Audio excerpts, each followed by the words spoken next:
Friends, మీకు తెలుసా వెహికల్స్కి different colour number plates ఎందుకు ఉంటాయో? మన ఇండియాలో దాదాపు 8 రకాల నెంబర్ ప్లేట్స్ అయితే ఉన్నాయి. వైట్ కలర్ ప్లేట్ పైన బ్లాక్ కలర్ నెంబర్స్ ఉంటే అది పర్సనల్ వెహికల్ అని అర్థం. ఎల్లో కలర్ ప్లేట్ పైన బ్లాక్ కలర్ నెంబర్స్ ఉంటే అది ట్రాన్స్పోర్ట్ వెహికల్ అని అర్థం. బ్లాక్ కలర్ ప్లేట్ పైన ఎల్లో కలర్ నెంబర్స్ ఉంటే అది రెంటల్ వెహికల్ అని అర్థం. రెడ్ కలర్ ప్లేట్ పైన వైట్ కలర్ నెంబర్స్ ఉంటే అది కొత్త వెహికల్ అని అర్థం. అండ్ టెంపరరీ రిజిస్ట్రేషన్ కేవలం 30 రోజుల వరకే వ్యాలిడ్ ఉంటుంది.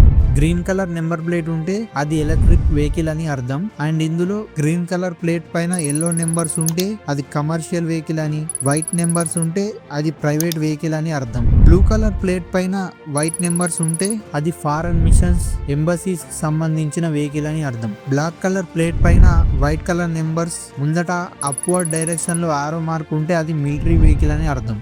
రెడ్ కలర్ ప్లేట్ పైన వైట్ నెంబర్స్ ఉండి లేదంటే 3 సింహాల బొమ్మ ఉంటే అది president, vice president and governor like high ranking government officials యొక్క వెహికల్ అని అర్థం. నేను ఇంకేమైనా ఇన్ఫర్మేషన్ మిస్ చేశా అనుకుంటే కామెంట్ లో చెప్పండి. ఈ వీడియో మీకు కొద్దిగా ఇన్ఫర్మేటివ్ గా అనిపిస్తే వీడియోని లైక్ చేసి మన ఛానల్ ని సబ్స్క్రైబ్ చేసుకోండి. ఇంకా ఇలాంటి ఎన్నో ఇన్ఫర్మేటివ్ వీడియోస్ మీ ముందుకు తెస్తాను.